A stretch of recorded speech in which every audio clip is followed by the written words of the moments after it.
ತಲೆಗೆ ಸಂಬಂಧಪಟ್ಟು ಆ ಸಮಸ್ಯೆಗಳಿಗೆ ಪರಿಹಾರ ಏನು ಅಂತ.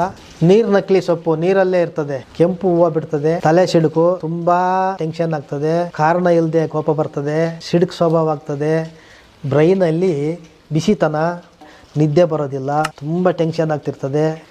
ಈ ಸಮಸ್ಯೆಗಳಿಗೆ ಈ ಸೊಪ್ಪನ್ನ ಬಿಡಿಸ್ಕೊಂಡು ಸಣ್ಣ ಸಣ್ಣದಾಗಿ ನಮ್ಮ ಸಾಂಬಾರಿಗೆ ನಾವು ಸೊಪ್ಪನ್ನ ತರಗದಂಗೆ ತರ್ಕೊಂಡು ಹಚ್ಕೊಂಡು ಬಾಣ್ಲಿನಲ್ಲಿ ಹಾಕಿ ಸ್ವಲ್ಪ ಬಿಸಿ ಕಾವು ಕೊಟ್ಕೋಬೇಕು. ಅದು ಬಿಸಿ ಫುಲ್ ಆರೋ ತನಕ ಇರಬೇಕು. ಬಿಸಿ ಬಿಸಿನೇ ತಲೆ ಕಟ್ಕೊಳ್ಳಂಗಿಲ್ಲ.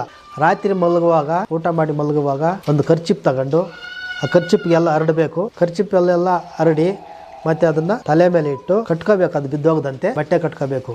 ನಿಮಗೆ ಗೊತ್ತಾಗ್ತದೆ ಅದರ ಗುಣ ಏನು ಅಂತ. ಆಮೇಲೆ ಕಣ್ಣಿನ ದೃಷ್ಟಿ ಮಂದ ಆಗಿದ್ದಾಗ ಈ ಸೊಪ್ಪನ್ನ ಹರಿದು ಬಿಡಬೇಕು. ಹರಿದ್ಬಿಟ್ಟು ಸ್ವಲ್ಪ ಬಿಸಿ ಮಾಡ್ಕೊಂಡು ಹಚ್ಕೊಂಡ್ರೆ ಅದರ ರಸ ತಲೆನಲ್ಲಿ ಹೋಗ್ತದೆ. ಹಾಕಬೇಕು. ಹಾಕೊಂಡ್ರೆ 10 ದಿನದಲ್ಲಿ ಕಣ್ಣು ತ್ಯಾಟಿ ಬರ್ತದೆ.